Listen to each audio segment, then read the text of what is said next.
All right. Hello, everybody. Hello, and welcome. It is so lovely to see you all. I'm going to keep saying hello for another minute or two while we have the scrim at the door that comes in so that nobody is unwelcomed when they arrive. So it's lovely to see you all. Lovely to have you here. My name is Rachel Scheinerman, and I am the host. I have the pleasure and honor of hosting these Siyyums as we complete each tractate of the Talmud in our study of Daf Yomi. I'm the editor of My Jewish Learning, and it is always a pleasure to be here with you folks. I see lots of faces I recognize, some new ones. It's delightful to see you all. I'm going to invite you to please, in the comments, share where you are zooming in from, because it's always exciting to see just the geographical range of this meeting every time. It blows me away. I'm zooming from New Haven, Connecticut, which isn't necessarily the most exotic, but we're having nice weather today. Okay, so let me just orient us for a sec in case you wondered what you wandered into, right? We are having a Siyyum today on Bava Kamma. If you have been with us since the beginning of the Daf Yomi journey, we have just finished just over 1,500 pages of study of the Talmud, which is kind of incredible. And we started back in Brachot, which was a nice introduction about blessings, and there was lots of interesting stories there. And then we moved into a year or two of study from Seder Moed, where we studied mostly Jewish holidays and ritual observances around holiday. We started with Shabbat and Eruvim, and we studied Pesach and Pesachim and Rosh Hashanah and Yom Kippur and Sukkot and Purim and all the rest. And from there, we spent maybe a year or so in Tractate Nashim, all about women. We learned about ketubas, getting married, and we learned about gets, getting divorced. We learned about unusual marriages in Yevamot, the levirate marriage practice. We also looked at sota, when a man suspects his wife of adultery. And we also had some vow material in the tractates on Nazir and Nidarim. And with this tractate, we have begun a whole new order, the fourth of 6 orders of the Talmud. This tractate begins order Nizikim, which means damages. And this will take us well more than a year to complete. In fact, Bava Kamma is linked to the tractates that come, Baba Metzia and Baba Batra. They are all originally part of one big tractate that was called Nizikin, and we will not finish that trio until December of this year. So it's nice to have this opportunity to mark this milestone, but if you've been enjoying this material, similar material is to come. Okay, let me stop talking then, and introduce our panelists who we're really here to hear from. So as I introduce you, please give a wave. Rabbi Elliot Goldberg is joining us. Hi there. Rabbi Elliot Goldberg is an executive coach and consultant with more than 2 decades of experience in Jewish day schools and a lifetime of summers in Camp Ramah. And if you read us daily, you read him probably at least weekly. Okay, we're also joined by Rabbi Asher Lopatin. Give the folks a wave. Hey, Mazel Tov, everybody. Okay, Rabbi Lopatin is the founder and spiritual leader of Kehilat Eitz Chaim in Detroit. And as of, is it 2 days from now? Yeah, well, starting next week, but yes, as of pretty much. Okay, next week, he will be the director of community relations for the Greater Ann Arbor Jewish Federation. So Mazel Tov on the new job. Thank you. And we are also joined by regular writer, Dr. Sarah Ronis. Hi, everyone. Mazel Tov, Mazel Tov. Dr. Ronis is a professor of theology at St. Mary's University, where she teaches courses on Hebrew Bible and its interpretation. And if you read with us, you read her every week pretty much as well.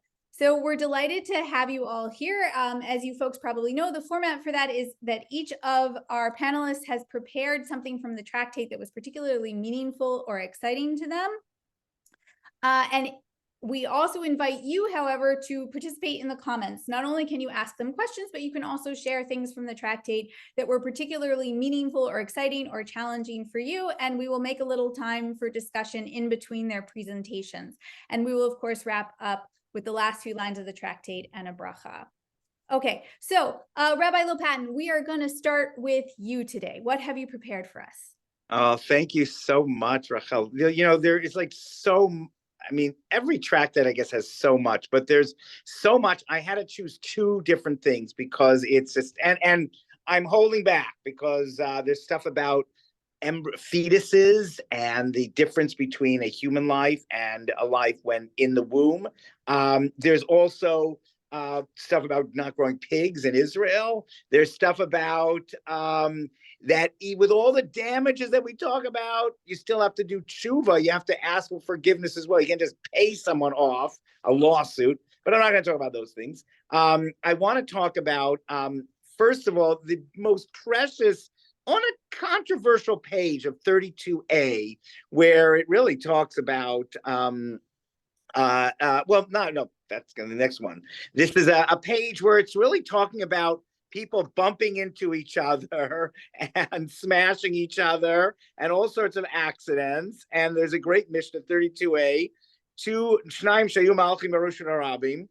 People are walking on the sidewalk in the public way. One of them, Echad Ratz, Echad Mehalech. One of them's running, irresponsible. You tell your kids don't run. The other one's walking. And then the whole question of who's liable, the person that's running liable, if they're both running, which is great, a nice discussion. But what I love so much is this idea that it right away goes into something so beautiful about if you're running, Umoda isi be'erev Shabbat bein hashmashot shu patur mibnei sharat birshut. So isi, who has this whole thing that the runner is chayav, the person that's running is chayav because is liable because they're doing something mishuneh a different way, says no. But even isi agrees that on erev Shabbat, on Friday afternoon, Bein hashmashot is that period like after sunset, before it's dark. Everyone's panicking. Everyone's running to synagogue, running to make sure Shabbat is okay. That then you're exempt. Then you're allowed to be running. Then kind of maybe it's discussion. Is that because the norm is to run on Erev Shmashot, on Erev Shabbos, before Shabbos? But what a beautiful way of turning around something that's sort of very kind of a dry thing, running, walking, smashing into each other. And it goes even beyond that, towards the bottom of that page, Lamed Bet, but what about if you're not, Be'erev Shabbat? Let's say it's not even after sunset. Let's say it's Erev Shabbos. It's a couple of hours before Shabbat. So are you allowed, if you're running, do you still have that? And they say, Birshut, they say yes. Rabbi Chanina, we follow Rabbi Chanina. If you turn to 32b, he says, yes. Erev Shabbat, all of Friday afternoon. Bo v'neitzei likrat kala malchata.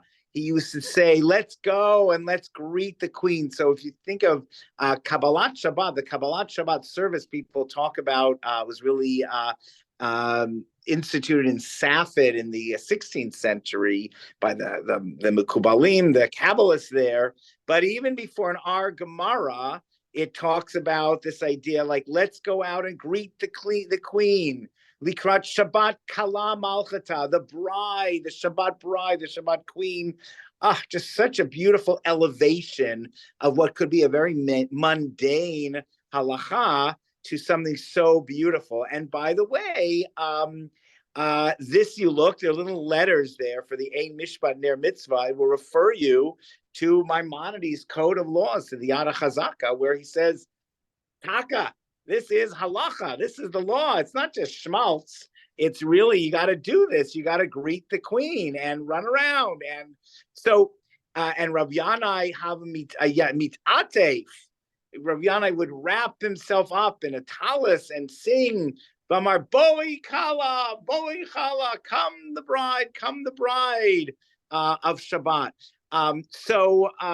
We go from something pretty mundane about running and walking to really running towards the beautiful Shabbat. And also, I think that if you're panicking on Friday afternoon and, let's go quickly, And whether Shabbat comes in like at 8 p.m. or comes in at 4 p.m., it's always like a panic, and for some reason. So that's okay. That's what it's supposed to be, turning the panic before Shabbat into something so beautiful and so really elegant in a sense. So the other thing that I wanted to talk about is actually a little bit of a controversial page, 38a. It's a little bit anti-Gentile, really. Like, yeah, the Gentiles, they don't have, they don't have any. They're not obligated with the Noahide laws anymore because they didn't do them. Whatever. We don't have to get into that here. There's a little bit of stuff going on, but and then there's sort of also, we don't want to tell people about who's liable for a non-Jewish donkey or a non-Jewish bull or Jewish bull. Anyway, that needs to be confronted, and it's challenging attitudes in the Gemara towards Gentiles. The Meiri in Provence in the medieval period really worked very hard, and he tried to say, no, whenever there's anti-Gentile stuff, that's not referring to the Gentiles of our days that are civilized, whether it's in India, wherever they are, that nothing to do with them. It's talking about sort of Gentiles who are primitive, didn't keep anything. So he really tries to deal with it. But I want to just deal with one beautiful piece, and that is very sad. When Shmuel Bar Yehuda, at the bottom of 38a, when Shmuel Bar Yehuda's daughter died, tragic, Shriva Barta. So Amrulei Rabbanan Le'ula, the rabbis, the Babylonian rabbis, said to Ula, let's go and comfort him. And Amar Lehu, he said today, I don't want to, I don't want to go with these other Babylonians, because what do the Babylonians say? They really curse God, as it were. They say something anti-godly. My efshar lemeabad. They say the phrase, and this is brought down halachically, legally. They say, what can you do? Which is sort of a natural thing you might say to someone who, God forbid, loses a child. What can you do? Or anything bad happens, what can you do? And Ula says that's not the right approach. That's a Babylonian approach. That comes in from the non-Jewish culture, I guess, if in the context of this page, because it implies that ha'ef shalamei about avdei, like, if we could change things, we'd say, God, step aside. We are taking over, and we're going to do things differently than you did them. So you're challenging God's world. We say that blessing, Baruch Dayan HaEmet. We say this blessing that we accept God's command, God's judgment. It's so hard for me to do this at funerals. I really find it hard. Like, I don't know, but that's what we do. And by saying, what can you do? It sort of pushes away that. It's the opposite direction. It's that, what can you do? But if I could, I would show God how to run the world. So what I also find is so beautiful is that Azal Hulachude Gabe. It's not like he says, I'm not going to go comfort because I don't want to go with you guys. He went on his own, and he gave another kind of comfort, which, whatever it was, the Gemara continues there. But just this a very powerful idea. And I do try to say, not to say, what can you do? What can you do? It's not easy, but it is brought down. The Ramah, the Ramosh Islas Ashkenazi authority, brings it down la halacha that's a challenging approach to say, and not to say, what can you do, but wish you well, wish you long life. I'm so sorry. It's so sad. All these other things, but not saying, Nebuch, what can you do? So, but if it slips out, it's okay. It's not meant that way. So that's just a very powerful idea of accepting the world as God gave us. God gave it to us. And it's interesting in that tractate that deals with, well, there is a lot we can do to try to make this a more just world, and dealing with all these damages, and we are entrusted with making this a better world, but things that are beyond our control, we leave it up to God. So we do work hard to make this a better world. We don't say, I think the opposite is also true. Like, what can you do? No, we do what we can do, but what we can't do, we trust God's judgment. So sorry to leave it on kind of a little sad note, but I hope that in our world we really don't just resign ourselves like Nebuch, what can you do? But we do whatever we can humanly possibly do. And the rest, we trust that God will run the world the right way. Thank you so much. Always good to start off with a challenge, huh? Go right for the jugular. Let me take a moment and share some of our comments that people had on this tractate. Okay, so William, for instance, says he liked page 76. The concept of joint ownership was fascinating to read, and it helped clarify the significance of sacrifices that led me to see their meaning in a new symbolic light. Stephen says he's resigned now, since reading this tractate, that he should never own an ox, dig a pit, or ever despair when he loses an item or when an item is stolen. And Aaron says he learned how the world works when there's no liability insurance. So I just wanted to share those lighthearted responses to the tractate. But let me also share that we had a few people saying that they felt like this was a real slog, and they're not, and they wanted some encouragement for when we continue in very similar material. And I was thinking about this too in preparation for this Siyyum, and what came to mind is in thinking about this tractate for me was how much it was focused on interpersonal relationships, really sort of this. I am very far from a Martin Buber expert, folks. So somebody correct me if what I say is not exactly correct. But I feel like Martin Buber really talks about what he describes as the I and thou encounter, really encountering both God and another person in a way where we are fully aware. We are not just in ourselves, but fully aware and connected to the party we are encountering. If this is not a fair presentation, and if you are a Buber, you're doing Buber great. You're doing great. You're doing great. But I think what's kind of interesting about these tractates to me is it really is invested very much in human interactions in that way, and thinking them through in a very deep way. And for me, that has been one of the takeaways, is that God really cares about that, and that relationship between us. But let me also suggest to our panelists, invite our panelists if they would like to respond. What encouragement can we give people who are feeling slogged down a little bit in this tractate and this set of linked tractates? I'm going to talk a little bit about that when I talk about my piece, but I think Rachel, what you just noted, that it's about interpersonal relationships, is really what, this is the language, but the content is how do we live with each other in a complicated world. Yes, absolutely. And with each of us being so invested in ourselves and having and needing encouragement to keep continually remembering what other people need and want as well.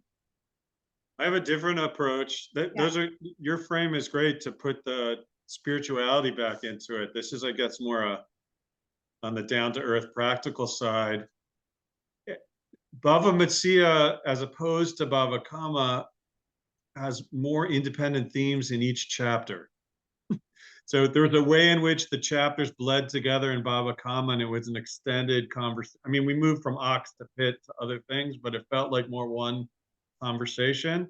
What I love about the shift to Bava Metzia is there's a whole series of chapters, each which take on their own theme about the interpersonal and about how we can live together and how it's not transactional, but it brings holiness when we put together well.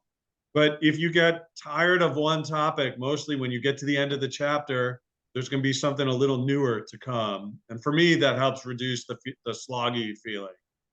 Just knowing, we'll talk about lost items, and then we're going to move on to talk about like fraud, and then we're going to move on to talk about something else. And that variety, it gives me, hey, this is a new Mishnah, it's a new space, and that keeps me moving. on the practical side.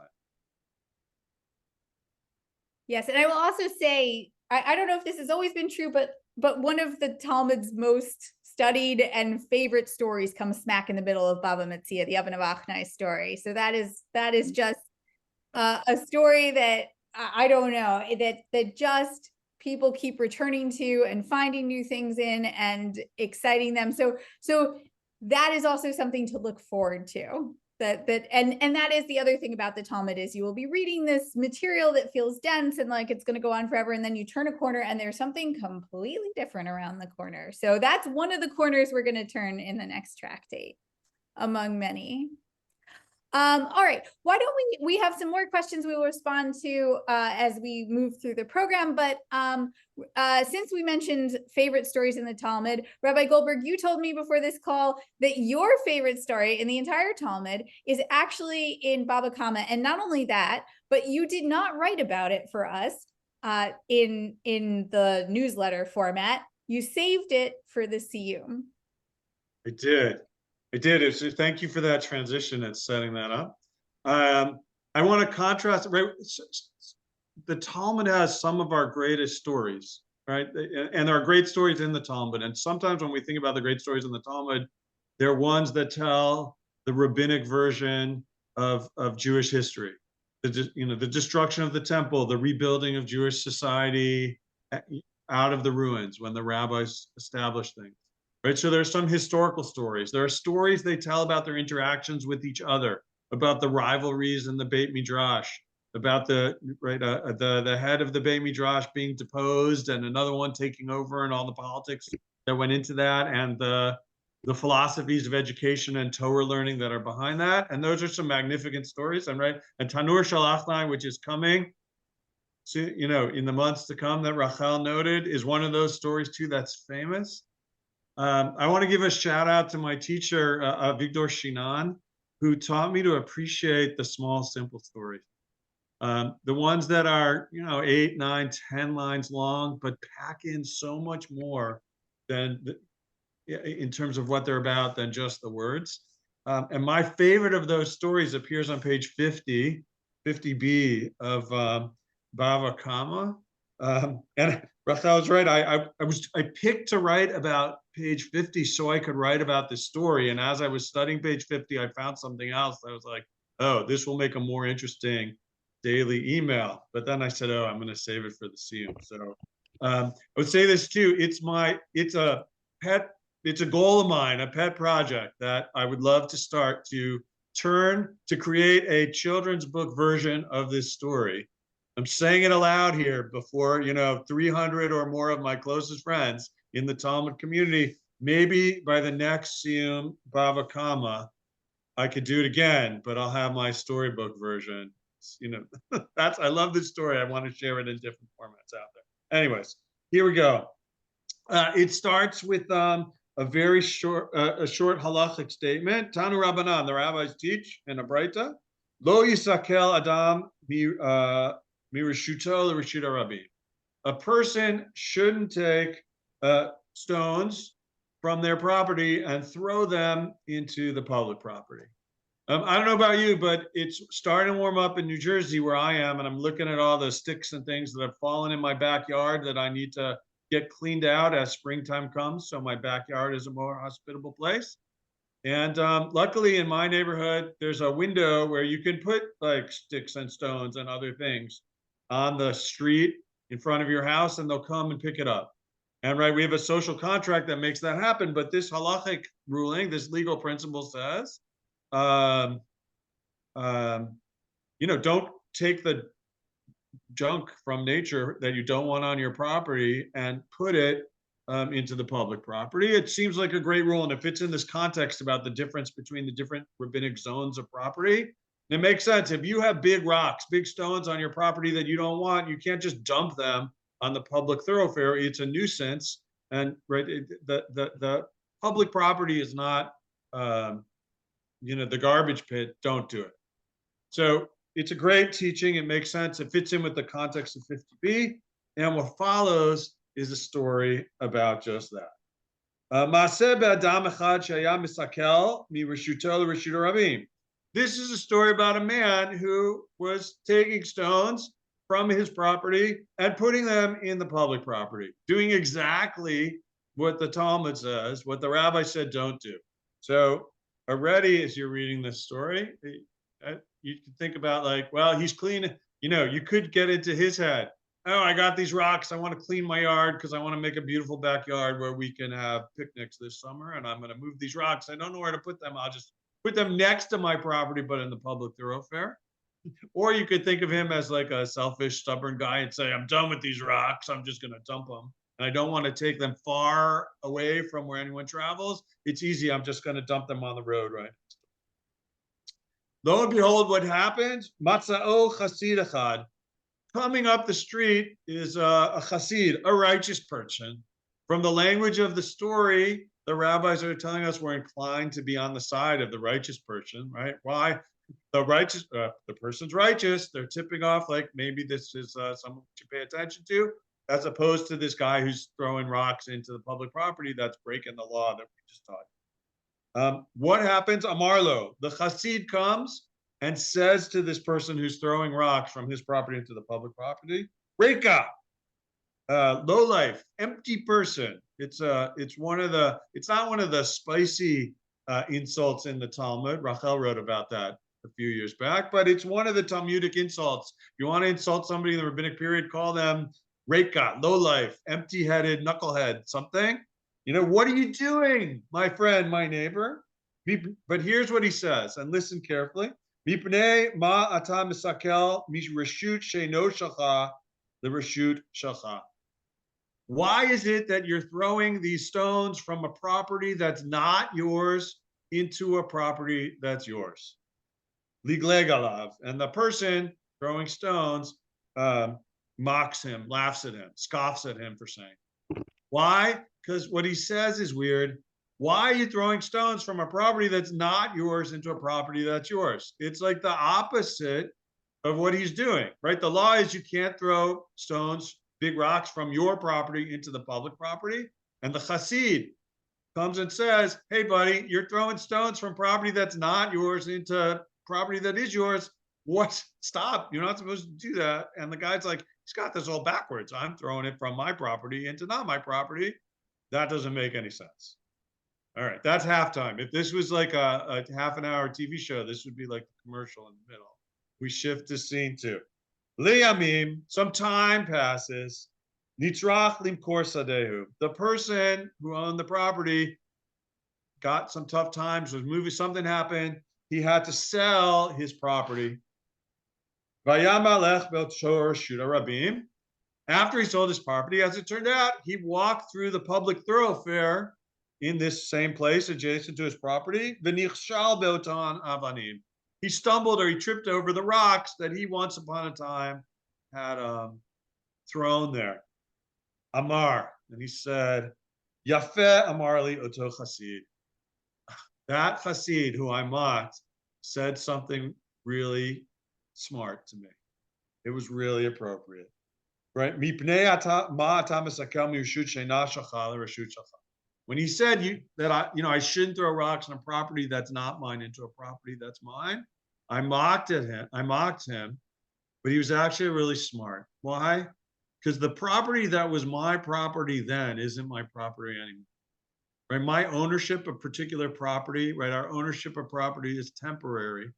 The property that once was mine is now no longer mine, but the public property will always be mine. And I throw those stones to a place that temporarily gave me relief from however they were bothering me there. But they ended up in the middle of this public thoroughfare, and now I tripped on the very stones that I left here, which I guess he also realizes maybe others did as well. And the chassid who said mysteriously to him, what the chassid who said, don't do this, which agrees with the law, but explained it in this cryptic way, turned out he was actually smarter than he sounded first. By dumping in the public property, I actually, ruined property that's really mine, because the public property is held in trust for all of us. And in fact, the public property is more mine than my private property, because the private property I could sell and transfer at any moment. So I love this story from the reversal from the first half to the second half, how the Chassid scolds the person for doing wrong, but does so in a weird way that turns out in the long run to be wiser than initially sounded. And to our friend, I see him as a curmudgeon a little bit, throwing rocks. He learns his lesson at the end. Unfortunately, he has to stumble and fall to figure that out. I would hope he would then move the rock someplace else afterwards, but the Talmud moves on, so we don't know. But in this brief, few short lines, gives a great message to us about our responsibility to preserve public thoroughfares and lands and parks. And I think about this story a lot when I think about our responsibility to the planet in which we live. So much, especially in Western democracies and in America, where, right, we think about what our rights are, and I can do what I want on my own property, and I don't, we're out for. We don't think a lot about the consequences to the land we hold in trust for all of us, and we could all be a little more responsible, both in how we act and how we shop, and holding our corporations accountable to take care of the lands that ultimately we might have the right to do things are in the short term because we have certain ownership rules that are part of our social contract. But in the deeper, more spiritual sense of it, we have a responsibility to maintain the land. And what we think we're doing that's not harming anybody because it's just on our own space or in our own land or with our own factories, actually does a lot of harm that will trip us all up later if we're not more careful about it later. So that's my favorite story in the whole Talmud. And we saw it on page 50b a few months ago and then today. Thank you. I always like it when people have a clear favorite that they can share. That doesn't happen all the time. There's Yeah, so much to choose from. It's true. And this one really is my favorite. I have categories of things where I have a favorite, but then the next day I also have a favorite and it's different. This really is my favorite story in the Talmud. I like other ones, but this is my favorite. Okay, awesome. I'm glad you were able to share it with us. Thanks. Panelists, we have a number of questions that I think kind of boil down to questions of this. The decisions here didn't feel fully fair to me. A lot of questions around in various situations where the robber, for instance, ends up getting to keep what they stole. Mm-hmm. So I'm trying to express this more generally. Can you share some thoughts about this? How do we feel when it doesn't feel like the Talmud's decision is fair? Is it because the rabbis have different priorities? Are we missing something? Why do robbers sometimes get to keep what they stole? What is the ultimate goal of these decisions in the Talmud, if not fairness? Right. I guess I'll jump in there. So there's question for the interim before we move on to the next presentation. Well, the rabbis are also concerned for society operating properly. And one of the issues is takanat hashavim, is making sure that the barrier to participating in society is not too high. I mean, we have that tension in America with bail reform. How much can you reform bail and don't have bail? Sometimes it discriminates against people, and then you get people that go and then they commit crimes when they're released without bail. And so it's a real challenge to balance to treat people with kindness and with mercy, to have justice. And people talk about the, emet versus rachamim, kindness versus truth, and then for making sure that overall society can operate properly, and that there is a sense that there are laws, but there's also a sense that everyone can participate in the society. So there are different real balances. And again, we see that in our own criminal reform that we have now, and questions of if someone's committed a crime, should that be on their record forever or should it not be on their record? So we have those kind of questions also that we struggle with in contemporary society, and I think that is reflected in these basic building blocks that we study in Bava Kamma. Thank you. I would just add, there are lots of ins and outs of this, and after studying 120 pages, like keeping all the details straight, I struggle with that. I hope I'm not alone. But, the ideal that goes back to the verse in the Torah is that the robber is supposed to return the item that they stole.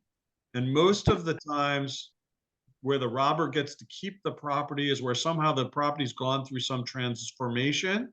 So it's not the same item, and they're still accountable financially. And the exceptions to that, where the robber sort of gets to keep, so you might say, like, right, if you stole my X and you still have it, even though it was damaged, I still want it back. You might have a claim there where the Talmud would say, hey, compensation with money and not with the item. But also the biggest exception is when, like, the robber passes on these stolen items to the next generation, and how much do we hold accountable the heirs to correct the wrongs of the robber? So I get the objection that was raised, but my take is it's not as bad as some of the comments framed it, because the situations where the robber gets to keep it, they're not fully off the hook. And they're still held accountable to make right, even though they might end up keeping the item that they stole. Okay. Can I just jump in and say one thing? I think the medieval commentaries and the Talmud discussion are going to do a lot of work to explain how it is fair. And I think also I'm seeing in the chat also holy, right? That perhaps fairness isn't the metric. And I think all of that is absolutely valid. But I also think part of what we're noticing here is this invitation to sit with where sometimes we might be experiencing differences between what is legal and what is fair. And sitting with those differences itself can be productive. So I just want to name, right, we're noticing a real thing that is going to get resolved in a whole bunch of different ways, but I think it's worth just noticing what you're noticing. That too, thank you. And then the only other thing I can think to add to that is sometimes fair isn't the ultimate goal, right? It was said to me when I was a kid, and I say it to my kids, my fairness is not always possible. And my goal for my children is their well-being and happiness and love, and that they be good people and so on and so forth, but not that everything is always 100% of the time fair, because it's not even something I am capable of doing. Certainly, I do not want dramatic inequity, but aiming for perfect fairness is just, it's just impossible anyway. So and they don't like hearing that all the time. Right. I don't like hearing that all the time either. I want to be mindful of the time. We have one more presentation from Dr. Ronas, and you actually are going to take us to the last page of this daf, appropriately enough. Absolutely. So, thank you. Let's open today's page with you. Wonderful. And I did a quick check, and it's not what you wrote about on the email for today. So thank goodness for that. I am going to share my screen because I love looking at text with people. So I wanted to actually start not in the Bavas, but in Sanhedrin. There's this really famous phrase, which we have not looked at yet, but we will when we get to Sanhedrin, that anyone who kills a single person, it is as though he destroyed the whole world. And anyone who saves one life, it is as though he has sustained the whole world. And I couldn't help but think of that tradition as I looked at today's daf. And one of the things that is happening on today's daf, this translation is adapted from Sepharia, and one of the things that happens when we look at today's daf is we get a series of biblical verses about theft. And we start with a verse from the book of Job, which the rabbis love quoting, right? What is the hope of the godless, though he profits when God takes away his soul? And whose soul is God taking away here?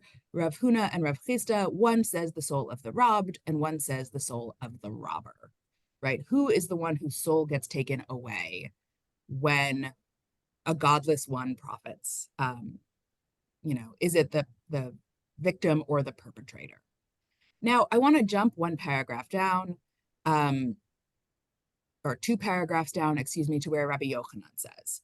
And he's going to give us, in this sort of very charming way, oh, you want to give me one biblical verse? Let me give you four. So he's going to give us four biblical verses, all from wonderful books of Tanakh. Rabbi Yochanan says, anyone who robs another of an item worth even one pruta, right? So like the smallest financial amount, it is as though he takes his soul from him. As it is stated, so are the ways of everyone that is greedy for profit. It takes away the life of the owner there, right? And it states, here's verse 2, and they shall consume your harvest and your bread. They shall consume your sons and your daughters. Here the robbers will consume those things. And it states, Egypt, where did Egypt go? Shall be a desolation, and Edom shall be a desolate wilderness for the extortion of the children of Judah, because they have shed innocent blood in their land. And it states, and the Lord said, it is for Saul and for his bloody house, because he put to death the Gibeonites. Right, so here are four verses that Rabbi Yochanan says all talk about how theft is terrible. The Talmud is going to follow up by asking, why all the it states, right? Why did you have to bring me four verses? One when one would do. But one would not do, says the Talmud. If you would say that the robber takes only his life, right, the life of the person whose things he stole, but the lives of his sons and daughters, the robber doesn't take. No. We get a verse from Jeremiah that says that stealing from somebody also takes the lives of their children. And if you would say that the matter applies only where he does not give his victim compensation, but where he does give him compensation, it's not, come and hear the verse for the extortion of the children of Judah, because they have shed innocent blood in their land, right? They paid for it, but in an extorting way, and it's counted as shedding innocent blood. And if you would say, this matter only applies where you committed it by direct action, but through indirect action, not, come and hear for Saul and his bloody house, because he put to death the Gibeonites. And I want to just be clear, very few people read this part of the books of Samuel, but Saul doesn't actually kill the Gibeonites. Fun fact, right? And the Talmud knows that. Where do we find that Saul killed the Gibeonites? He didn't. Rather, he killed the residents of Nob, the city of priests, who would provide the Gibeonites with water and food. And therefore, the verse blames him as though he had killed them himself, right? That there are consequences to killing the people who provided food and water to other people. And that is that you are now complicit in and culpable for their deaths. So, reading this, I really thought a lot about the verse in Sanhedrin, the text in Sanhedrin, that saving a life is as though you are sustaining the whole world, and the opposite. And I'm going to stop share so that I can see you all again.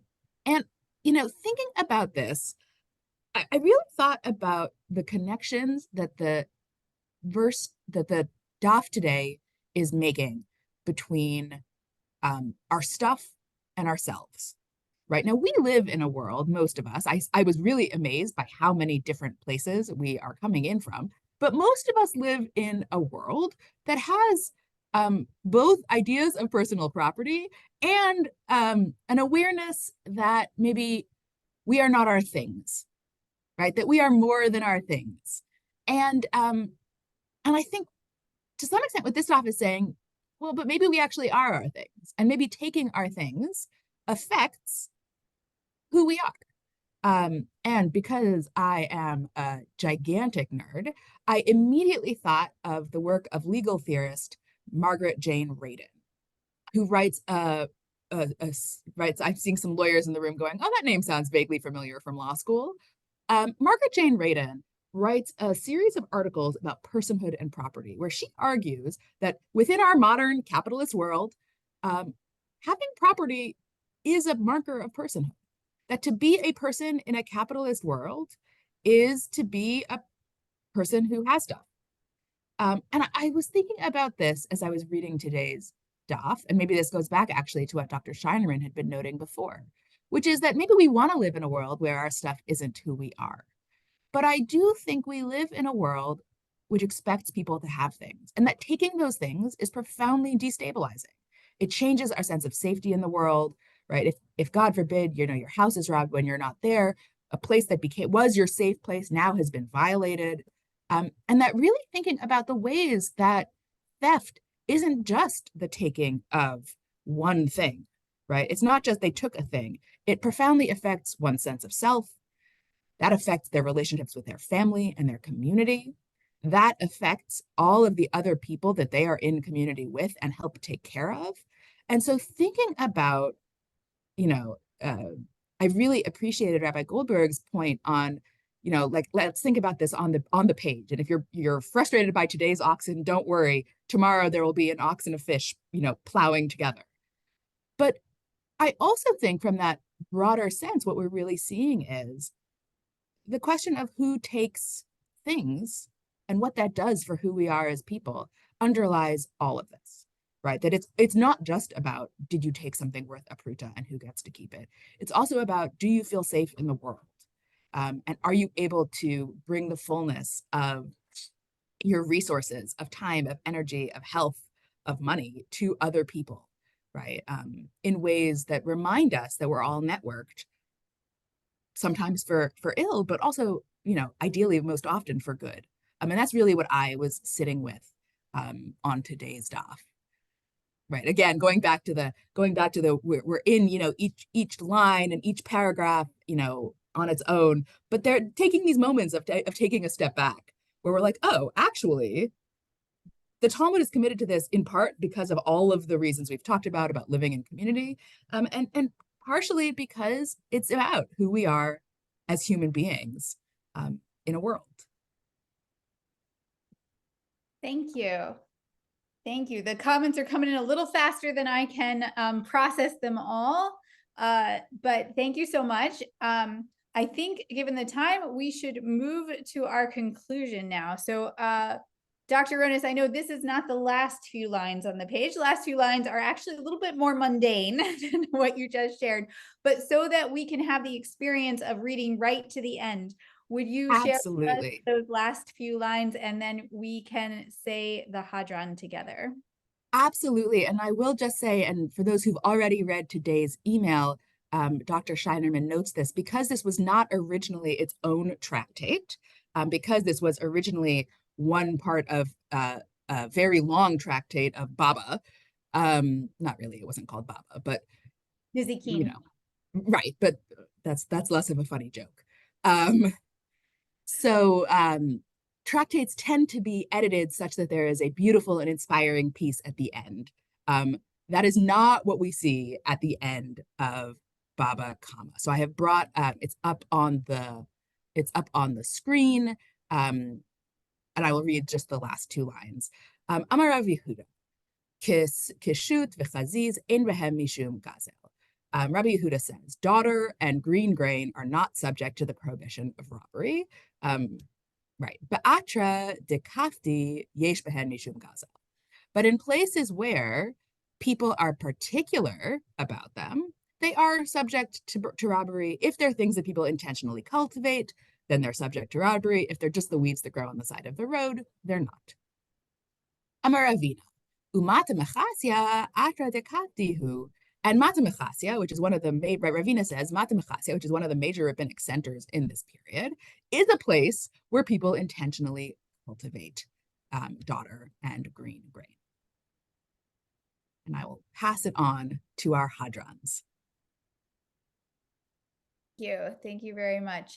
Some of you joined us 2 days ago for a class on the Hadran with Rabbi Elliot Goldberg, where we got to dive deeper into that formula, that blessing prayer that we say at the end of each one of these tractates in a big rush. So if you did not have a chance to join us, the recording of that class is actually on our YouTube channel, My Jewish Learning, and you can go check it out.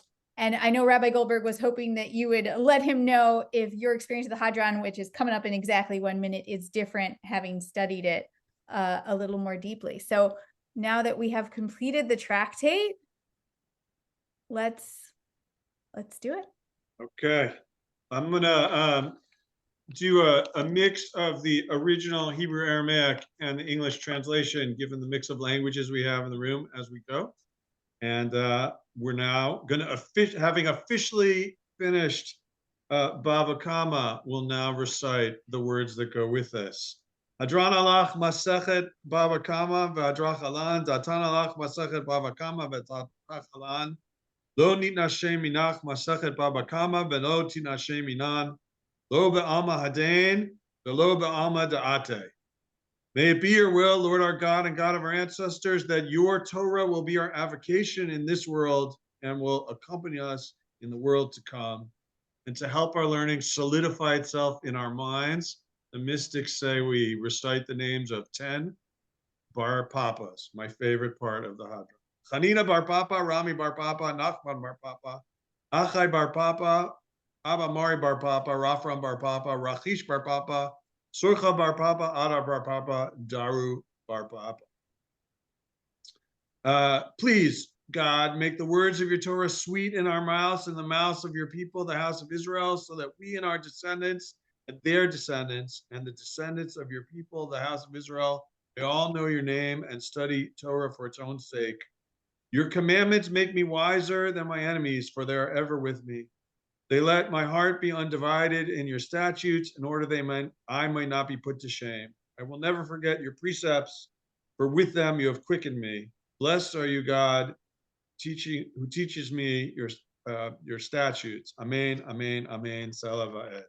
Modim anachnu lach, modim anachnu lefanecha, Adonai Eloheinu v'Elohei avotenu, shesamta chalkenu miyoshvei beit hamidrash, v'lo samta chalkenu miyoshvei kranot.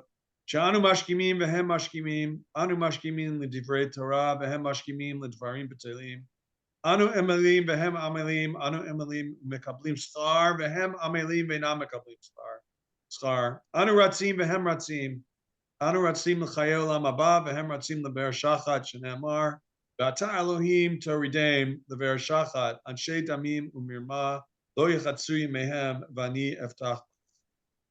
May it be your will, Lord our God, that just as you assisted us in completing Tractate Bava Kamma, so will you assist us in beginning other tractates and books and conclude them to learn and to teach and to observe and to perform and fulfill all the teachings of your Torah with love. And may the merit of all the Tanaim and Amoraim and all the Torah scholars stand before us and our descendants, so that Torah will not move from our mouths and from the mouths of our descendants and the descendants of our descendants forever. V'yikayem ba'anu b'hitalcha techaneh otcha b'shokbecha tishmor alecha v'akitzota hi tishichcha ki vi yirbu yamecha v'yosifu lecha shnot chaim orech yamim b'yamina u'v'smola osher v'kavod Adonai oz le'amo yitein Adonai yivarech et amo v'shalom. May God give us strength and give strength to his people and people throughout the world. And may God bless all of us with peace. Wow, amen. And Rabbi Goldberg and everyone, now we rise for, if you can, for the Kaddish. This is a unique Kaddish that's only done at the saddest time at a funeral, or maybe at the happiest time as we finish a Masechet, or maybe at the time of the most hope, where we're rising from a very mundane world of Bava Kamma and a very painful world we're living in now, with thinking of the hostages, thinking of Israel, thinking of the innocent people dying in Gaza, and the struggles for peace and for Israel's security and for the world. This is a hopeful Kaddish, the special Kaddish. Yitkadal v'yitkadash shemei rabah. Be'alma duhu ati li charata ulachaya metaya ulaaska l'chay alma living hearted Yerushalayim. Rebuild the city of Jerusalem of peace. Ulashachlel hechelei begavei uleakar pulchana nuchra ulaatafa pulchana dishmai la'atre v'yamlichu shabrichu machutei v'karei b'chayechon u'yamechon u'v'chay d'chol beit Yisrael ba'agala u'vizman kariv v'imru amen. Yehei shmei rabam v'varach l'olam u'me'omaya Yibarach v'ishtabach v'par v'tramam v'itnasei v'dadar v'dalev v'dalav shmei kudeshav richu le'ela Kol birchata v'shirata tushbechata v'nechemata. Damiram ve'alma v'imru amen.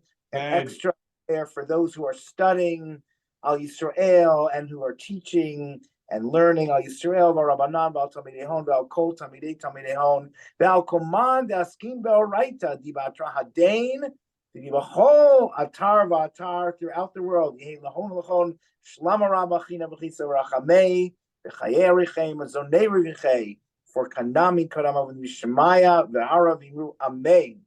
Yehi Shlama Rabba Mishmaya v'Chaim Tovim Aleinu v'Al Kol Yisrael v'Imru Amen.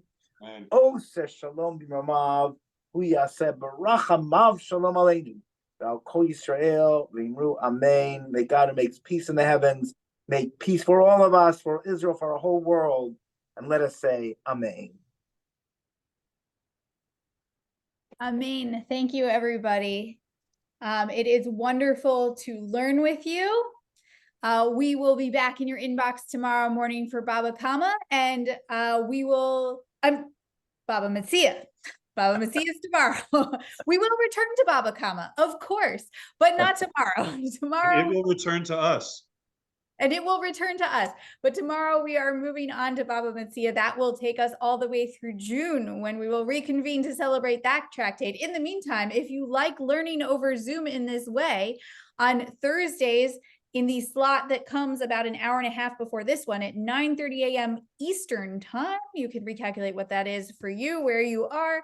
We do always have a quick half-hour week in review class. All of these teachers that are with me today take turns teaching it, along with some very other talented teachers. The link for that is always in the bottom of every single email that you receive from us on the Daf Yomi cycle.